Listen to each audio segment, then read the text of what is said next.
मथुरा के अड़ीग में किला जो है उन 1857 की क्रांति की शौर्य गाथा सुनाता है, जहां एक ही परिवार के 71 लोगों को अंग्रेजों द्वारा फांसी की सजा दी गई थी। मथुरा गोवर्धन मार्ग पर बसा गांव अड़ीग आज़ादी के शिल्पकारों की भूमि रहा है। यहाँ की मिट्टी आज भी ब्रजभूमि के रणबांकुरों की शौर्य गाथा की खुशबू आती है। अंग्रेजी हुकूमतों ने ब्रज क्षेत्र में साल 1857 में क्रांति को चलने के लिए एक ही समुदाय के 70 परिवारों को फांसी पर चढ़ा दिया था। महीनों तक ग्रामीणों पर बर्बर जुल्म ढाए। खंडर के रूप में मौजूद भरतपुर में नरेश सूरजमल की हवेली हंसते हंसते मौत को गले लगाने वाले आज़ादी के दीवानों को आज भी गवाह बनी हुई यहाँ के लोगों का स्वाधीनता आंदोलन में योगदान इतिहास के पन्नों पर अंकित है। अड़ीग में आज़ादी के आंदोलन में बढ़ती संख्या के कारण ब्रिटिश हुकूमत ने यहाँ पुलिस चौकी की स्थापना कर दी थी। साल 1857 में गदर के समय सिपाही अख्तियार ने बैरकपुर छावनी में कंपनी कमांडर को गोली से उड़ा दिया था। इतिहास खंगालें तो बैरकपुर छावनी से मेरठ होते हुए देश की जगह जगह अंग्रेजी हुकूमतों के खिलाफ विद्रोह की पुकार सुनाई देने लगी। वहीं मथुरा में क्रांति की चिंगारी सुलग उठी। यहाँ एक ही समुदाय के 70 परिवारों को अंग्रेजों ने ऐतिहासिक किले पर फांसी दी थी। वही अब स्थानीय लोगों ने शहीद स्मारक बनाने की मांग की है। डीडी शर्मा, अजय ठाकुर, मथुरा, समाचार 24। तो क्या नाम आपका? मेरा नाम ठाकुर पदम सिंह है। तो अड़ीग में ये कोई किला है, खंडर अवस्था में इस समय है, क्या इतिहास है इसका, क्या कुछ जानकारी है? इसके पहले ये छोटी शाखा थी राज्य की, भरतपुर उस समय मथुरा में लगता था। उसके बाद राजा का कोई वंश नहीं चला और अंग्रेजों की हुकूमत हो गई और इसको मानो जो है तहसील का दर्जा दे दिया गया था।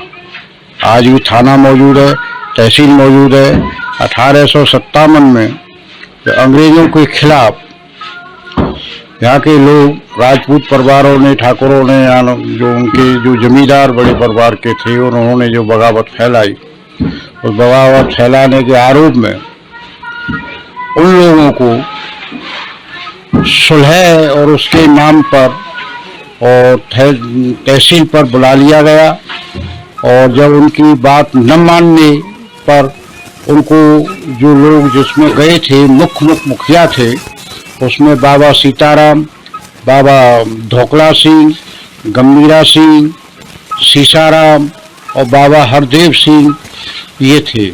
न मानने पर उन्होंने उनको वहीं रोक लिया और रातों ही रात जो है इसमें में उन्होंने मानो जो छापा मार दबस भेज दी पुलिस की, क्योंकि पुलिस का थाना भी उस समय भी और आज भी ठाकुर मोहल्ले में ही है, अंग्रेजों को बनाया हुआ जो है मौजूद है। और जो किला है वो जीता जागता एक गवाह आज भी है, वो गवाही ये दे रहा है, खंडर पड़ा हुआ है। तो वहाँ ही उनको फिर रातों ही छापा मारा गया। छापे में जो कुछ लोग थे जो जवान यंग थे वो तो उनसे छुड़ा करके निकल गए, कुछ लोग जो खेतों पर थे वो मानो जो उसमें बच गए।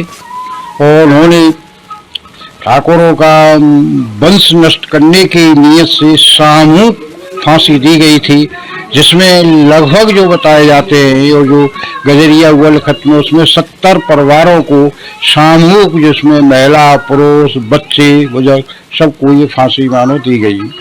अब इसमें कहना ये है कि इसके बाद जितनी भी सरकारें सत्ताएं रही सारी बात है, लेकिन आज तक न तो उनका शहीद कोई या स्मारक गेट बनाया गया, न उनका स्तंभ या स्मारक बनाया गया। उन्हीं की याद में आज भी होली से एक दिन पूर्व जो है एक प्राचीन दंगल लगाया जाता है, जिसमें हरियाणा, मध्य प्रदेश, दिल्ली, राजस्थान अन्य बड़े बड़े पहलवान आते हैं। बहुत कई लाखों की आखिरी बारों जो कुश्ती वगैरह वो होती है।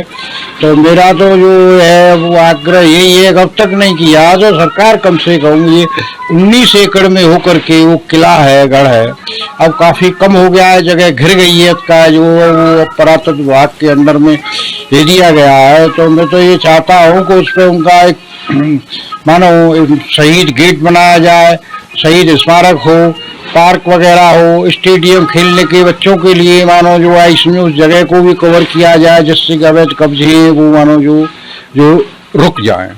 मथुरा